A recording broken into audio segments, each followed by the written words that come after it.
Hello दोस्तों, जैसा कि हमने पिछले एपिसोड में देखा था कि लिंगडोंग होली स्प्रिट पूल के अंदर चला जाता है। जैसे ही वो उसकी पावर को कंज्यूम करता है तभी उसके अंदर डीमन ट्राइगन एप की पावर वहां अवेक हो जाती है और तभी लिंगडोंग उस पूल के एकदम डीप में आ जाता है जहां पे उसके सामने वो ट्राइगन क्रोकोडाइल होता है और तभी उसकी फाइट लिंगलोंग त्यांग से होने लगती है और तभी लिंगलोंग त्यांग उस पूरे के पूरे प्लेटफॉर्म को डिस्ट्रॉय करके रख देता है, जिसकी वजह से कई सारी डीमन स्पिरिट वहां पे आजाद हो जाती हैं और साथ में एंशिएंट ड्रैगन क्रोकोडाइल भी वहां पे जाग जाता है।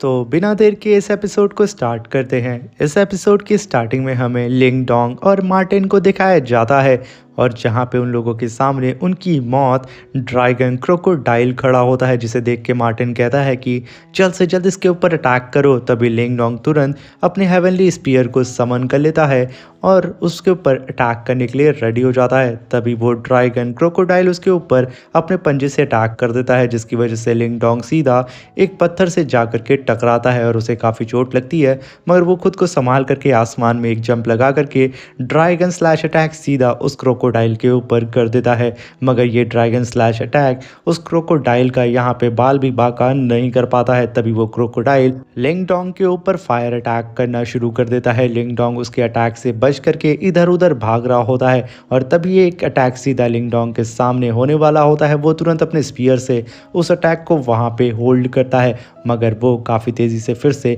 जा करके एक पिलर से टकराता है और उसे यहाँ पे काफ़ी ज़्यादा चोट लग जाती है। मगर फिर भी वो उठता है और उस क्रोकोडाइल से फाइट करने के लिए रेडी हो जाता है, मगर वो क्रोकोडाइल फिर से उसे अपनी पोंछ से दे मारता है, जिसकी वजह से वो फिर से जाके नीचे गिर जाता है। और तभी लिंगडोंग अपने स्पीयर को लेके उस क्रोकोडाइल के मुंह पे दे दनादन कई सारे मल्टीपल अटैक करता है, मगर वो क्रोकोडाइल भी उसके ऊपर फायर से अटैक करके उसे घायल करने की कोशिश करता है, मगर लिंगडोंग उसके सारे अटैक से बच करके इधर उधर भाग रहा होता है। साथ में लगातार अपने हेवनली स्पीयर से उस ड्रैगन क्रोकोडाइल के ऊपर लगातार अटैक करने की कोशिश भी करता है, मगर वो ड्रैगन क्रोकोडाइल की चमड़ी इतनी ज़्यादा मोटी होती है कि यहाँ पे लिंगडोंग के अटैक को तो उसको कोई फर्क ही नहीं पड़ता है। तभी वो ड्रैगन क्रोकोडाइल अपने हाथ में एक पिलर को उठा करके लिंगडोंग से फाइट करने लगता है। लिंगडोंग जहाँ अपने स्पीयर से उससे फाइट कर रहा होता है, वो क्रोकोडाइल लगातार लिंगडोंग के ऊपर उस बड़े से जाइंट पिलर से अटैक कर रहा होता है। तभी हम मार्टिन को देखते हैं जो कि बेचारा बचते हुए लिंगडोंग से कहता है कि अब हमें इसके ऊपर कोई भारी अटैक करना होगा, तभी हम इस जाइंट से क्रोकोडाइल को हैंडल कर सकते हैं।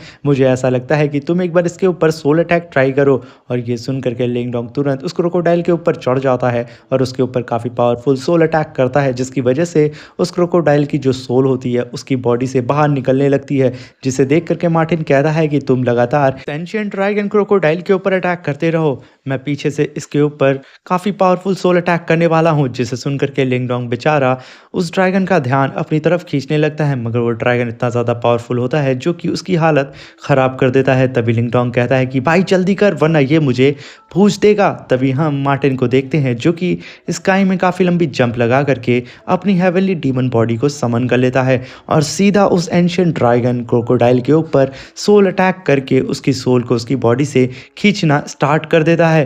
वो ड्रैगन क्रोकोडाइल अपनी बॉडी को तो जैसे छोड़ने के लिए तैयार ही नहीं था, वो अपनी सोल को तो जैसे छोड़ ही नहीं रहा होता है अपनी बॉडी से। इधर मार्टिन काफ़ी मेहनत करके उसकी सोल को थोड़ा बहुत तो खींच ही लेता है, मगर तभी वो ड्रैगन अपनी मल्टीपल सोल्स को बाहर निकाल करके सीधा मार्टिन के ऊपर अटैक कर देता है, जिसकी वजह से मार्टिन का ये फॉर्मेशन टूट जाता है। और तभी मार्टिन कहता है धत्तेरी की अब तो पक्का हमारी बैंड बजने वाली है। और इधर वो क्रोकोडाइल काफ़ी ज़्यादा भड़क चुका होता है, वो लगातार लिंगडोंग के ऊपर अटैक कर रहा होता है। लिंगडोंग बेचारा इधर उधर भाग रहा होता है और तभी वो एक जगह रुक करके अपने मल्टीपल क्लोन बना लेता है और उन सारे क्लोन से लगातार इस ड्रैगन क्रोकोडाइल के ऊपर अटैक करना शुरू कर देता है। यहाँ एक टाइम ऐसा आता है कि लिंगडोंग उसके क्रोकोडाइल के मुंह से बाल बाल बच के निकलता है। अभी लिंगडोंग उस क्रोकोडाइल के सामने आके रुक जाता है और तुरंत सोल डिवर्निंग टेक्निक को परफॉर्म करता है, जिसकी वजह से वो अपनी पूरी जान लगा करके एंशिएंट ड्रैगन क्रोकोडाइल की सोल को रिफाइन करना स्टार्ट कर देता है और वो ऐसा करने में पूरी तरीके से कामयाब हो जाता है।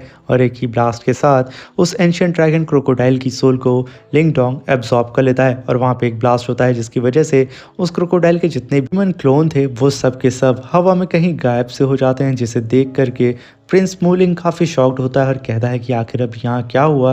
और तभी हम उस क्रोकोडाइल की बॉडी को देखते हैं जो कि बेजान होकर के ज़मीन पर गिर जाती है। द थर्ड प्रिंस मूलिंग और उसके साथियों को तो यकीन नहीं हो रहा होता है कि आखिर यहाँ क्या हुआ।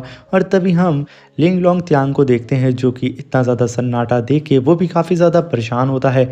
और तभी हम वहाँ पे लिंग डोंग को देखते हैं जो कि उसी एंशियंट क्रोकोडाइल के सामने आकर के लैंड करता है। तभी मार्टिन कहता है कि कैसा लगा मेरे भाई।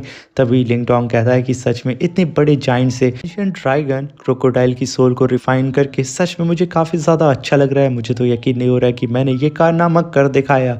मगर तभी उस क्रोकोडाइल के फोरहेड पे कुछ चमकने लगता है और उन लोगों की नज़र उधर पड़ती है और उसमें से कुछ एनर्जी बाहर निकलती है जो कि इधर उधर घूमने लगती है, जिसे देख करके लिंग डोंग काफ़ी ज़्यादा चौंक जाता है। तभी वो एनर्जी एक बोन स्पीयर में ट्रांसफॉर्म हो जाती है, जिसे देख करके लिंग डोंग कहता है कि आखिर ये क्या है। ये कह करके वो तुरंत उस बोन स्पीयर को अपने पास बुला करके उसे देखने लगता है। तभी मार्टिन बताता है मुझे ऐसा लगता है कि ये एंशियंट ड्रैगन क्रोकोडाइल ने इसे रिफाइन किया होगा। तभी लिंग डोंग कहता है कि क्या बीस्ट भी अपने लिए वेपन को रिफाइन कर सकते हैं। तभी मार्टिन बताता है कि नॉर्मली बीस्ट ऐसा नहीं कर सकते हैं, मगर जैसा कि ये एक एंशियंट ड्रैगन क्रोकोडाइल बीस्ट है इसलिए ये ऐसा कर सकता है क्योंकि ये काफ़ी ज़्यादा पावरफुल है। जैसा कि तुमने देखा ही है कि इसके अंदर सिर्फ थोड़ी सी ही जान बची थी मगर इसने तुम्हें हिला करके रख दिया। इस बात को सुन करके लिंग डोंग भी एग्री हो जाता है। तभी मार्टिन कहता है कि इस स्पीयर को अपने पास रख लो क्योंकि ये स्पीयर हमारी मदद करने वाला है 100 डायनेस्टी वॉर में। और तभी मार्टिन कहता है जल्दी से जा करके उसके ब्लड एसेंस को एब्जॉर्ब करो। और तभी लिंग डोंग तुरंत जाता है और उस ड्रैगन के ब्लड एसेंस को एब्जॉर्ब करना शुरू कर देता है और वो ऐसा करने में जल्दी से जल्दी कामयाब भी हो जाता है, जहाँ पे वो उसके ब्लड एसेंस को पूरी तरीके से कंडेंस करके एक लिक्विड फॉर्म में कन्वर्ट कर दिया होता है। और तभी लिंग डोंग कहता है कि ये प्रोसेस तो हो चुका है, अब मुझे जल्द से जल्द सरफेस पे जा करके कल्टीवेशन शुरू कर देनी चाहिए। तभी मार्टिन कहता है तू सच में एक नंबर का गधा है, तू अपने चारों तरफ देख, यहाँ पे जो एनर्जी है वो काफ़ी ज़्यादा पावरफुल है, तू बैठ के यहाँ पे कल्टीवेशन कर। और तभी मार्टिन की बात को सुन करके लिंग डोंग कहता है कि अरे मैं ये कैसे भूल सकता हूँ, मैं एक नंबर का गधा हूँ। तभी मार्टिन कहता है कि तू सच में गधा है। और तभी हम लिंग लोंग त्यान को देखते हैं जो कि सरफेस पे आ जाता है और तभी उससे प्रिंस पूछता है कि आके नीचे क्या चल रहा था। वी लिंग लोंग त्यान तुरंत उस होली स्पिरिट पूल से बाहर आ जाता है और बाहर आकर के अपने सामने किंग और उन सारे एल्डर से बताता है कि ये सारा किया धरा लिंग डोंग का है। लिंग डोंग एकदम बॉटम में जा करके अपनी कल्टीवेशन करना चाह रहा था, मैंने उसे रोकने की कोशिश की मगर वो मेरी बात नहीं सुन रहा था और फिर उसने वहाँ पे बने हुए फॉर्मेशन को डिस्ट्रॉय करके रख दिया। मैंने तब भी उसे रोकने की बहुत कोशिश की मगर उसने मेरे ऊपर ही अटैक कर दिया। तभी उसने वहाँ पे उस फॉर्मेशन को जैसे ही ब्रेक किया वहाँ पे काफ़ी बड़ा ब्लास्ट हुआ, जिसकी वजह से उस ब्लास्ट की चपेट में आके वो भी वहाँ पे जान से मारा जा चुका है। मैं तो खुद की जान बचा करके बड़ी मुश्किल से यहाँ पे आ पाया हूँ। उसकी बात को सुन करके सारे एल्डर एकदम भड़क जाते हैं और लिंग डोंग को उल्टा सीधा बोलना शुरू कर देते हैं। लिंग डोंग की इतनी ज़्यादा बुराई सुन करके यहाँ पे लिंग लोंग त्यान काफ़ी खुश होता है और तभी हम वहाँ पे वोंग ली को देखते हैं जो कि लिन फैंग से कहते हैं ये सारा किया धरा लिन फैंग का है, वही अपने डिसेबल को हैंडल नहीं कर पाया इसलिए इंपीरियर सिटी में अब कुछ भी इशू होगा उसका जिम्मेदार लिन फैंग होगा। तभी पीछे से पोर्टल ओपन होता है और आवाज़ आती है कि मेरे पीठ पीछे लोग कितनी बातें करते हैं। उसकी आवाज़ सुन करके लिंग लोंग त्यान के तो होश उड़ जाते हैं क्योंकि उसने सोचा था कि लिंग डोंग यहाँ मारा जा चुका है मगर वो तो अभी भी जिंदा है।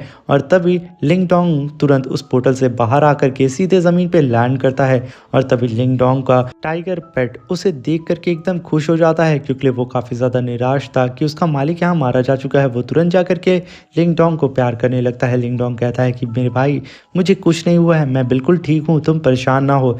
और तभी हम लिंग लोंग त्यान को देखते हैं जो कि कहता है कि तुम यहाँ पे बेशर्मों की तरह खड़े हो, तुम्हें तो यहाँ पे किंग से माफ़ी मांगनी चाहिए, तुम यहाँ पे सबसे पहले उनसे माफ़ी मांगो। और तभी लिंग डोंग खड़ा होता है और किंग से कहता है कि मैं आप सबको बताना चाहता हूँ कि उस फॉर्मेशन को मैंने नहीं लिंग लोंग त्यान ने तोड़ा है। जिसे सुनकर के लिंग लोंग त्यान एकदम भड़कने लगता है और तभी सारे लोग बोलते हैं कि क्या तुम्हारे पास इसका कोई सबूत है कि ये कारनामा लिंग लोंग त्यान ने किया है। और तभी किंग कहते हैं मुझे इन सब से कोई मतलब नहीं है, फिलहाल के लिए तुम मुझे ये बताओ कि अंदर क्या सिचुएशन है, अंदर सब ठीक है या नहीं। तभी लिंग डोंग फिर से उन्हें ग्रीट करके बोलता है कि मैंने उस एंशियंट ड्रैगन क्रोकोडाइल को जान से मार दिया है, अंदर की सिचुएशन अब हमारे कंट्रोल में है और इंपीरियर सिटी में आने वाले वक्त में कोई भी खतरा नहीं आने वाला है। जिसे सुनकर के किंग के तो होश उड़ जाते हैं। इधर लिंग लोंग त्यान तो अपने दांत को ही पीस रहा होता है और तभी हम एल्डर ओंगली को देखते हैं जो कि कहता है कि हम कैसे मान ले कि तुमने उस एंशियंट ड्रैगन क्रोकोडाइल को जान से मार दिया है, क्या तुम्हारे पास कोई भी प्रूफ है?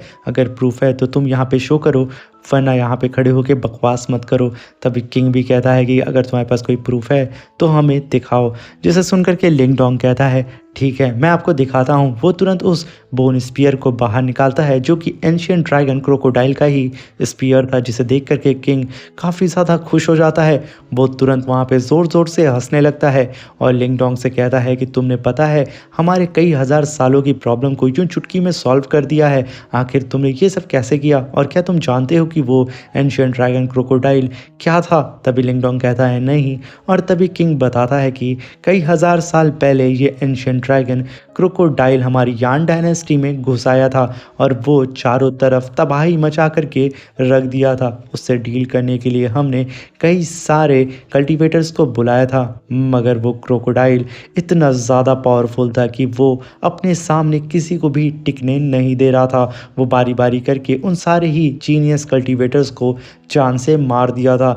यान डायनेस्टी ने इस चीज़ को लेकर के काफ़ी सारा पैसा खर्च कर दिया था, मगर रिजल्ट में हमें यहाँ पे कुछ भी नहीं मिला था। यहाँ तक कि हमारी यान डायनेस्टी बर्बाद होने वाली थी। तभी हमने सुपर सेक्ट के सबसे स्ट्रॉन्ग मैन को यहाँ बुलाया, जिसने इस एंशियंट ड्रैगन क्रोकोडाइल को जान से मार दिया था। मगर फिर हमें पता चला कि वो एंशियंट ड्रैगन क्रोकोडाइल जान से नहीं मारा गया है, बल्कि उसके अंदर अभी भी उसकी सोल बची हुई है। इसलिए हम लोगों ने उसे सप्रेस करके इस होली स्पिरिट पूल के अंदर कैद कर दिया। हमारा रॉयल पैलेस हर दिन ऐसा कोई ना कोई मेथड को ढूंढने में लग गया कि हम लोग किस तरीके से इस एंशियंट ड्रैगन क्रोकोडाइल की सोल को रिफाइन कर सकें, क्योंकि अगर वो ड्रैगन फिर से अवेक हो जाता तो हमारे पूरी की पूरी इंपीरियल सिटी को क्या, पूरी यान डायनेस्टी को डिस्ट्रॉय करके रख देता।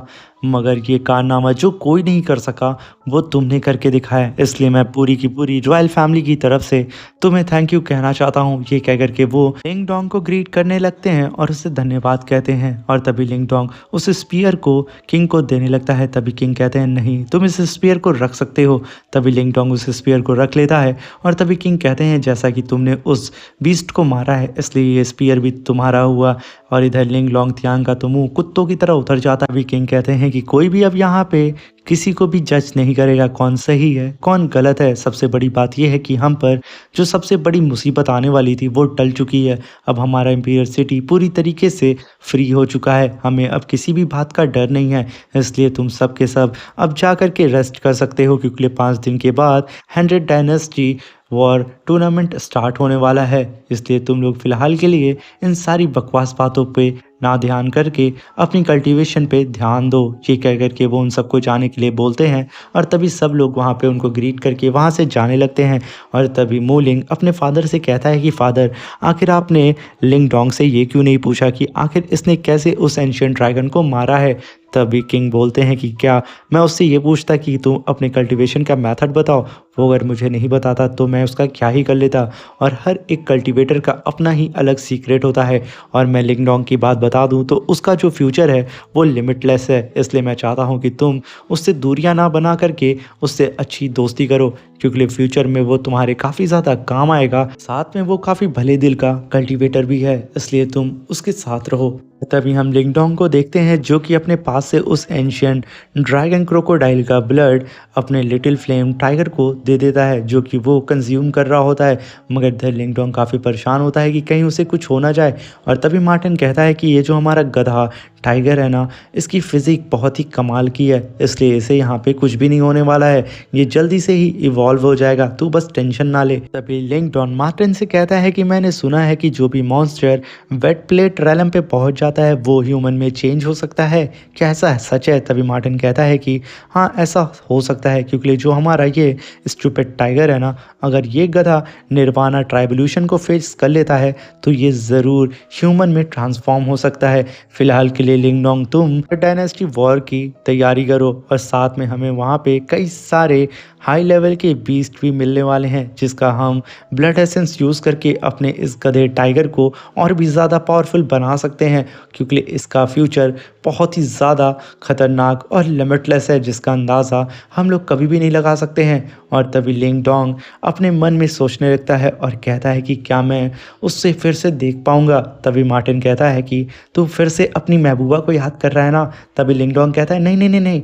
और तभी सीन शिफ्ट होता है और हमें एक लड़की को दिखाया दिखाया जाता है, जो कि चलते हुए नंगे पाँव अपने मास्टर के पास आके कहती है कि मास्टर आपने मुझे बुलाया।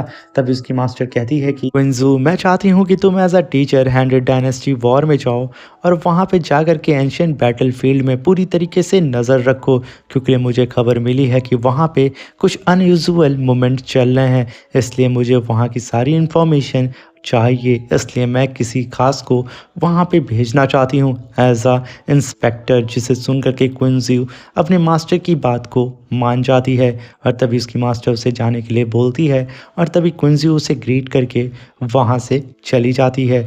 और इसी के साथ हमारा ये शानदार सा एपिसोड ख़त्म हो जाता है। अब मिलते हैं इसके नेक्स्ट एपिसोड में, तब तक के लिए अपना ख्याल रखें, सावधान रहें।